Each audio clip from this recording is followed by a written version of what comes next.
Hello and welcome back to Matt's Mission Marine, your home for my take on boats, waterways, and conversations along the way. 2020 was a great year for Matt's Mission Marine. We got off the ground and got started. We did our first ever video.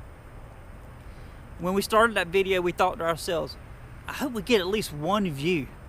Next thing we know, we had hundreds of views, and as we sit right now, we're almost at 1,500 views. We have to say thank you to all the subscribers and to everyone that's watching our content we're putting out. If you haven't subscribed, please take a minute to do that now. Make sure that you not only subscribe, but you ring the bell, get all the notifications so that you don't miss any content going forward. We're going to do a countdown here in the month of December with my 5 favorite videos. So let's strap on those life vests and let's get going.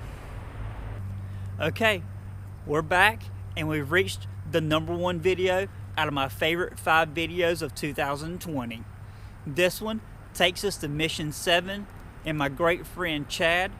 It was the most serious video that we did this year, and it's a stark reminder of what can happen when things go wrong.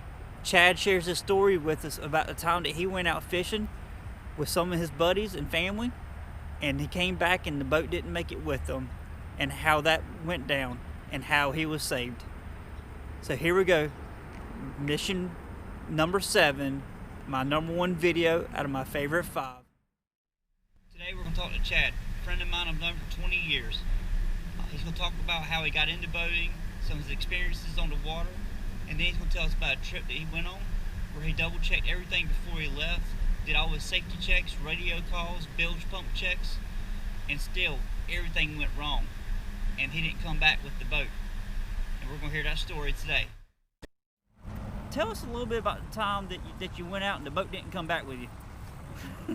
Yeah. And what that was like, and the process, and thank God you're here with us first off. Yeah, well, I appreciate that. Yeah, I've had some close calls, but that was definitely the closest call, and it was actually, we're here in Charleston, it's Wapu Cut, and I could basically, the beginning of the story is I think it was March 30th. We were getting the boat ready March 30th, 2013. On a Friday, and Easter was early that year. It was on, I think it was April 1st, which was that Sunday, but it's kind of burned in my mind on when that was. So the day before we were going fishing, my girlfriend at the time, we're now married, that's 7 years ago, some of her family was down in town and we were going to take them out fishing. Okay. And so her 2 brothers were here, and at the time I had a roommate who was a police officer for the city of Charleston, and he had a boat, and he had a 28-foot Pursuit, and his parents had a bigger boat. They had a Hatteras, and then they had a Hartman Palmer 60-foot boat over in Charleston Harbor. So they had boats their whole life, and David had spent, he'd grown up going to the Bahamas and the Keys and going over. I mean, he had been around boats since he was a kid. Right. And so anyway, they had this 28-foot Pursuit, and we said maybe we can get in on an early wahoo bite. So we said, yeah, the end of March, might be, we've got to kind of watch the weather and let's kind of plan for it. And so as that week progressed, it looked like we were going to have a weather window on that Saturday, and it was going to be kind of moderate in the morning, but then kind of blow up in the afternoon. And we said, all right, well, we're just going to watch it and we're going to come back in the afternoon. And so that evening on that Friday, we went and filled the boat up full of fuel. It was sitting on the trailer. They keep it in the water a lot, but it had been out of the water for the winter, basically. Gotcha. And we cleaned the boat up, got everything squared away, filled it full of fuel, and actually launched it right here at this ramp. It's normally where we launched it. Put it in, checked the bilge pumps, they were working, and we had washed it down, and it had rainwater in it, things like that. And when we backed it down the ramp, we stopped there, which is kind of customary, and you let all the water go to the back, and the automatic bilge pumps came on, and they were pumping good. They were 1,500, 2,000 series. I mean, they were heavy duty bilge pumps, and they were pumping good streams. So that's working well. We pull out and did a radio check here as we were idling through the cut. It worked, got a response back, that sounded good. I said, all right, well, everything's looking good, full of fuel, safety stuff's working. So we go and tie it up in there. They had 2 slips, and we tied it up in the open slip in front of their bigger boat. And so the next morning we got ready. I think we even might have brought down ice the night before, but that Saturday morning we got out, we brought all the rods down. You know, we had all our heavy duty Wahoo gear on there, 50 wads. Everything was rigged up, and you know, we were ready. And you know, had our foul weather gear on. It looked like it was going to be, you know, 2 to 3 foot going out, and it was calling for 4 to 6 foot, 15 to 20 knots in the afternoon, and we were going to work our way back. And so we had a good plan, and we basically got an early start. I don't know. We headed out. By the time we got the boat loaded and everything, it was probably about 6 a.m. Go out the harbor, and we're rolling. We got a waypoint. We had looked at the sea surface temperature maps, and we're thinking, okay, well, here's this first edge.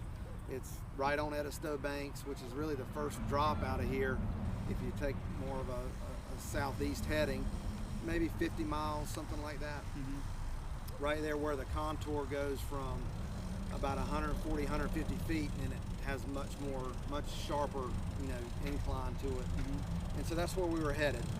So we go out there, and we're looking for that 70-degree water. It was less than 70 on the inside. On the beach, it was about 58. So, you know, we ran 58-degree water for a long ways, and then it started creeping up. And then right before we got to Edisto Banks, it got up to about 69 degrees. And so we put our lines out, and we started trolling out in a little bit deeper water. So we started in about 150. We decided we're going to work out about 200 and just zigzag in that shallower edge on that reef line as we were marking bait. And we fished up until about lunchtime, and we didn't have any strikes. It was just, and the wind started picking up a little bit earlier than we had planned. There was one other charter boat that was working near us. It was the only boat we saw all day. It was probably a 50-foot something sport fish. And so that was kind of always a comfort when you're out there, especially in a smaller boat, and at least see another boat, and you're like, okay, they're out here. And it was a good charter boat that fishes out of Mount Pleasant, and I figured, well, if he's fishing here, you know, this must be, you know, he's kind of seeing what we were seeing on temperature charts. And so we kept working it, and nothing. And everything was fine. The boat ran well going out there, all the electronics, all the instrumentation. And we decided to come back in on the ledge and jig some before we came back in. But, you know, that's usually kind of the way to save the day, to catch something. You know, the Wahoo bite looked like it was not going to materialize. So we come in there and we start jigging, and this other charter boat was kind of working around us, and he was zigzagging. I didn't see him catch any fish, but they may have. And it was getting around, I think around 1 o'clock, and we said the winds picked up another notch, starting to get a lot more whitecaps out here, and fish aren't biting. You know, we caught a few small fish there on the jig, and we said, all right, let's get ready to pack it up. And it was interesting because that sport fish boat was to the north of us at that moment, about maybe half a mile away, and I see him start to get on plane. Wow, he's leaving at the same time. That's kind of cool. And you know, I knew he was from Mount Pleasant. I knew the name of the boat. And so we go to get on plane, and the boat didn't want to get on plane. The engines were fine. It had twin 200, either 200 or 225 Yamahas. They were 2 strokes, OX66s, so not direct injection, just carbureted 2 strokes. Strong engines though, and they were trying. Both of them were in sync, but it's like the boat was heavy, and I had this sinking feeling in my stomach. And I think David at that point was running the boat. And I said, just pull it back, and because he looked at me and he's like, what do you think? And I said, well, they're both tacking the same amount. You know, it's not like one's doing something different. We pulled them back, and I basically opened the back compartment that goes down the bilge, and the level of water that was in the boat from the bottom of the hull was even with the deck.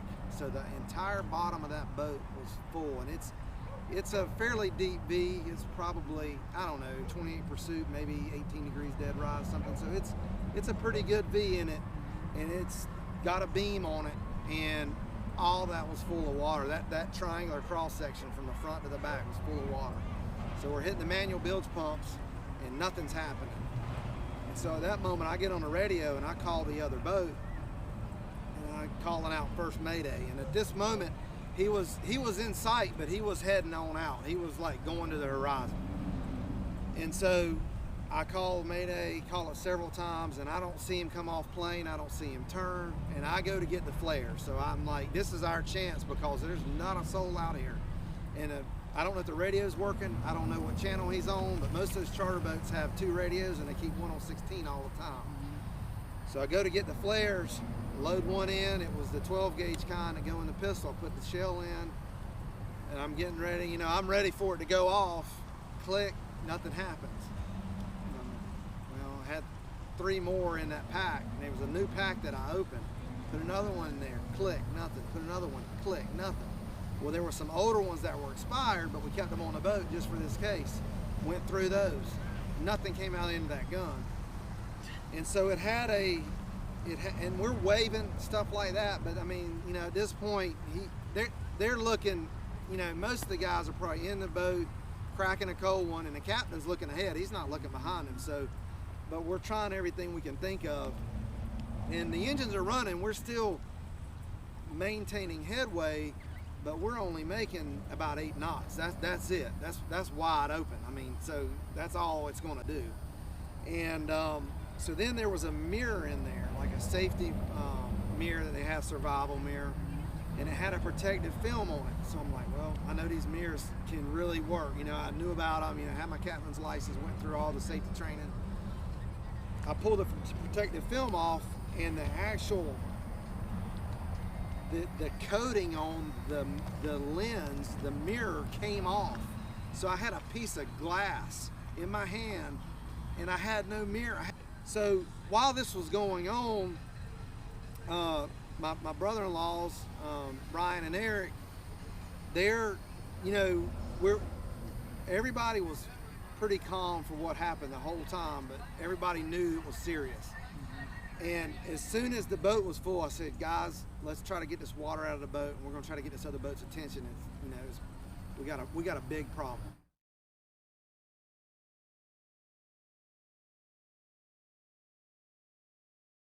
So that pursuit, that particular boat had a big fish box that goes transverse, and it's in the hull. You can't get under it. It's part of the hull. A bucket would have been great. It wouldn't fit in there. So we had different types of Tuppermade and Rubbermaid Tupperware products and stuff like that for rigs and carrying different baits, stuff like that. So we found some that were shallow enough to go in this and turn and try to get some out. We also had a handheld bilge pump. So it almost looks like a long bicycle pump, but it's for pumping water out. It's 4 boats. So we had all that pumped out and had ice in there, but we were trying to get the water out that was under the boat that had accumulated while we were fishing that day. And so all this is going on. Those guys are back there trying to basically, you know, carry water out of the bilge, transfer it out of there the best they can. You know, one of the guys is on this manual bilge pump. You get maybe get half a gallon per stroke, and some of them pump in both directions. And we had it kind of jury rigged so it would stay overboard the outlet, and so you could just really concentrate on pumping it out. So one guy pumping out, another guy trying to bail or transfer water out of there. I'm trying to get attention of this other boat, and David is just maintaining a heading home. You know, we're over 50 miles out, and we're just trying to get home. So at 8 knots, it's going to take us a long time. It's going to take over 6 hours to get there, right? So this is going on, and I'm going, okay, none of this is working. We're still calling Maydays quite frequently, but not having a lot of faith. We can hear everything, but in my mind, the transmitter portion of that's not going out. I didn't know though. I just knew the one boat didn't respond to us.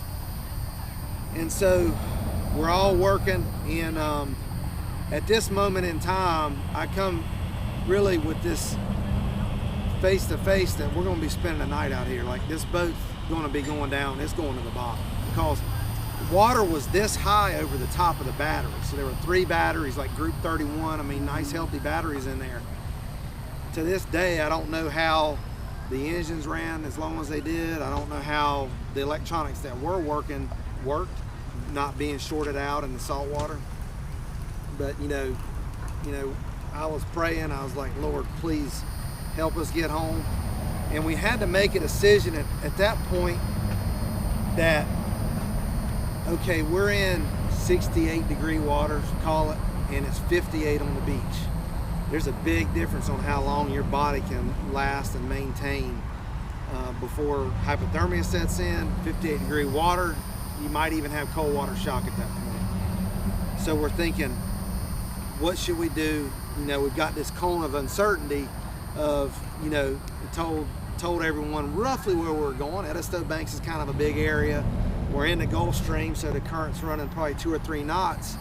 So, you know, over 10 hours, you could be 30 miles, you know, to find a boat out there, or maybe just people, maybe the boat's gone in 30 hours. What do we do? So we just decided let's tighten up on that cone of uncertainty and accept the risk that we may be in colder water when we come out of this boat. Like, it was a reality that was going to happen. So we marched forward at, you know, the 8 knots we could maintain. And, you know, in the back of my mind, I'm thinking that, you know, we had plenty of fuel, the boat was full, the vents purged out, so I knew that was all it could hold. The fuel gauges didn't work, but that didn't really concern me because it was like 200 gallons of fuel in the boat. It was no problem. We got that fish and come back. But not with that much weight in it and not running at 8 knots under that much load. I'm thinking it's a good probability we might run out of fuel before we get there. So either the boat could sink or we could run out of fuel. And so as we're working on this, we had a live bait well pump that was in there that had an extra port on it that had a plug in it, which is common. Some of those you can run a washdown pump off of that extra port, but it was blocked off, and it was working. The bilge pumps weren't. We couldn't get them working. So we went in there and we took turns trying to reach under way down in this compartment in a small area, and we tried to get this plug out. The seacock was shut off, but we were trying to get the intake. We were going to rearrange the intake for this bait well pump to push the water out of the boat. And so we took turns, and every time I was in there, my head was under the water and it was dark in there. And I had this sensation this is what it's going to feel like tonight. I'm going to be out here in the dark, and my head's going to be coming in and out of the water in these waves, because the waves were building. We finally got that plug out, cut that pump on, unhooked the hoses where we had it overboard, and so now we had a pump that was pumping. We had the manual bilge pump, and then we had these Rubbermaid containers where we were getting maybe a gallon each time or so, maybe a gallon and a half. But we're not really maintaining the level. And I'm thinking, you know, we hit something in my mind. I'm like, either a through hole came out of the boat or we hit something. But water's coming in, and all we're doing is we're maintaining. But we're going to keep maintaining, and we're going to keep doing what we're doing, and the engines are still running, and we're going to work our way home. And this whole time, we're still calling Mayday, Mayday, and Mayday. And this went on for several hours. You know, that time of year, it starts getting dark around 5:30. So we had been in this for about 4 hours, 4 to 5 hours, and it was around 5:30. And we're calling, and still no response. And this time we had made hundreds of Mayday calls, no response. But we can hear it. We could hear other traffic sometimes come on the radio. Our chart plotter was working. You know, we had a compass, so that wasn't a problem getting home, but the chart plotter was working. You know, we had our cell phones, but they're not good for more than 10, 12 miles, something like that. We're still trying to send text messages, just hoping that we could get a bounce or a skip, but we didn't know. We weren't getting any response there. But everybody was calm, nobody panicked, and it took all 4 of us to have a job to keep the boat basically floating, and we were rotating. I mean, it was very strenuous. In my mind, I'm thinking, I want to keep belling water, but I also want to preserve myself and I just don't want to have some kind of breakdown. I want to be able to keep my mental focus, because it was really a mental thing at that point, but the physical part was the fatigue was catching up with everybody on the boat. And so we were rotating the different jobs, but man, everybody on there was hustling, and we were doing all we could. And about that point in the day, it started getting kind of dusk, kind of like this. And at that point, I believe I'm thinking we're gonna make it. And I said, if we get up near close to the beach, I'm running this sucker up on the beach, man. Like, I don't care, it's going up on the sand. I don't care what it is. We're gonna run up somewhere, whatever's closest. If it's Folly Beach, you know, whatever it's gonna be, it's probably gonna be Morris Island, but we're just gonna run it up. And so I'm thinking, okay, that's the plan, and we're working. We're still, you know, we're getting up on top of the T-top, holding our phones as high as we can get them, and still no signal. And Ryan, we're sitting there talking, and he goes, man, he's like, I don't understand it. He's like, we did a radio check, this thing was working. He's like, what's wrong with it? And I said, dude, I don't know. And he's like, what can we do? And I said, well, the only thing we haven't done, I said, I can check the connection. I said, this radio's inside this console. It's got a head and like almost like not a cabin, but it's a big head on that boat, and like almost like a little galley area. So it's a lot of room. It's real dry. It doesn't get much corrosion. But I said, you know, we can try to figure out what's going on. And so we pull the console back and go in there, and we look at it. All the connections look fine. I take the radio, the coax for the antenna. I take it off. It all looks fine. I'll check the connections. It's soldered in. You know, it's not crimped. I'm like, man, this is a legitimate. Everything looks good. So I plug it back in. We call one more Mayday, and we get a response back. And it was real like gargled up. And about that time, basically before that Mayday went through, one of the engines locked up. Like, because if you can imagine the amount of weight that was in the boat, the cowlings were down in the water. I mean, there was like this much room of the engine sticking up, and with waves going over them. There were times the waves were going over the engines, and the air intakes are at the top and the back. And on the starboard engine, it made a sound I've never heard of. I've locked up and had them catch on fire and on the other boats. This thing made a terrible sound, and it just locked up. We hit the key, and the starter, like, it didn't do anything. Like, it hit, and the engine just didn't move. And I'm like, okay, that one's done. So, and we were adjusting trim tabs and engine trim on the boat, trying to get the rear end lifted. We were trying to move weight to the front and the back and figure out what would help get weight out of the, you know, get water out of the boat. And now we were down on one engine, and we were going slower, and there was like, there was more water coming in the boat now. We were actually sitting lower in the water because we had the trim tabs down, we had the engines trimmed all the way in, and at the RPM they were running, even though the boat was going slow, we had some extra lift there. And with that one engine down, now it was a few inches lower in the water. And so, you know, we're working on, we get this Mayday out after that, and about probably, they came back, David was making the call, and the Coast Guard came back on there, and we're trying to give coordinates. We're saying, you know, we're 10, 11 nautical miles out. We're kind of near the Charleston 60, but we gave a heading to the jetties of the shipping channel. So, you know, they knew about where we were. And the transmission was real gargled. We were given our lat long GPS coordinates as well. I don't know if they could hear them because we could barely hear them coming back. But about that time, it was probably only about 30 seconds into it, they said, okay, can you send up a flare? And David said, no flares, none of them work. And, you know, they said, do you want to send a helicopter? And I said, no. I said, no, we're okay. The other engine went off, shut down. I think it spun a hub is what happened, or either the gear case let go, because the engine would rev up, there was nothing, it was like it was in neutral. And we were trying to shift it, nothing happened. And basically at that point, a lot of water started coming in the boat.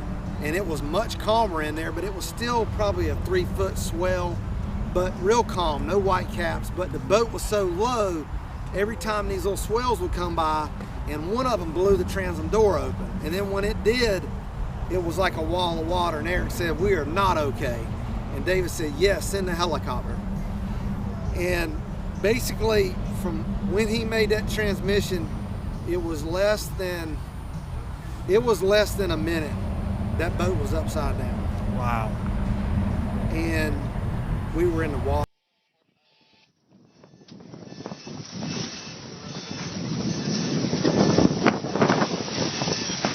U.S. Coast Guard, U.S. Coast Guard. Yeah, we're barely copying you here. As I told our time, do you have a flare No, we do not. Negative on any flares. They went out. They went out.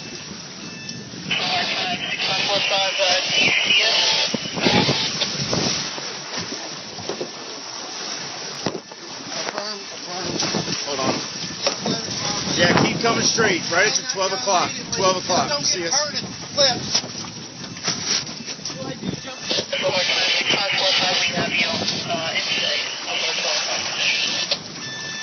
Copy. What do you want us to do? Are you able to get down?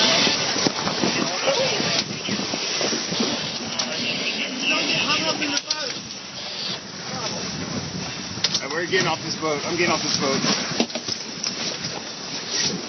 Man overboard!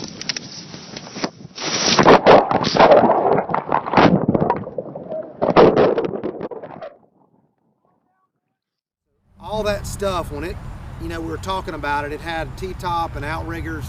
Make sure you don't get hung up in anything. It's not going to sink like the Titanic. It's going to get enough water in it to where it's going to be unstable and it's going to just roll over. And that's exactly what it did, except it rolled real hard to port and then it came back to starboard, and I didn't think it was going to come back, and then it did. And then when it went back to port, it just kept rolling. And David and Eric jumped off the bow. Ryan and myself, he was with me. We kind of walked up the side of the boat and over and didn't even go in the water. It's kind of weird. We just kind of followed the boat over, and we were sitting on the hull. And in my mind, I'm like, okay, now I'm gonna find out why this thing's leaking. I'm looking for a hole. We hit a container or something out here, and I'm on my hands and knees, and there wasn't any hole. There was no damage to the bottom of the boat. So I was like, I don't know what happened. I couldn't figure it out. It didn't really matter at that point. And we see this boat coming at us, and then we see the helicopter coming, and we're waving. He makes a pass right over us, and I don't think he saw us at first because the boat had black bottom paint on it, and there was only about this much of the hull sticking out of the water, and on that dead rise, maybe this wide, black, and it was dusk like this. We had life jackets on, but they went right over us, and we were waving, and they turned around, and there was another boat coming, and it happened to be a pilot boat for Charleston Harbor. Right. And what had happened was they heard the transmission, they heard how much water was in the boat, and they decided they were, good Samaritans, they're going to come too. Yeah. Because the Coast Guard sent the helicopter from Johns Island, basically where it's based out of, and then they were going to send one of their crew boats, which is here in Charleston Harbor, but it's not super fast. I don't know, maybe 30 knots. I don't know what it runs. So they were going to send that, but the pilot boat was only a few miles from us. So they said, and it's a 70-foot boat, it's their biggest one, and they said, we're going to them. And so they got to us. At that point, they had talked to the guys in the helicopter, and they had said, okay, I think we'll get to them. Everything's fine. Be on standby. So they stayed in the perimeter, and the pilot boat came up, and we basically all transferred on and got on the boat. And we got in there and got blankets on because the water was 58 degrees. Luckily, we were only in the water a few minutes. Thank God. And everybody on the boat was in, athletic, in good shape. Wasn't really a problem. But, for a few minutes, it wasn't a problem. But for a longer period of time, it definitely could have been a problem. And we got on the boat, and apparently we had some text messages that went out right before the boat rolled over. And they went out, to her, my girlfriend at the time, Laura, and their wives. And they had hopped in their cars and started coming down, down to the Coast Guard station because they didn't know what they just knew there was a big problem, and that we had made contact with the Coast Guard, and they were coming to get us.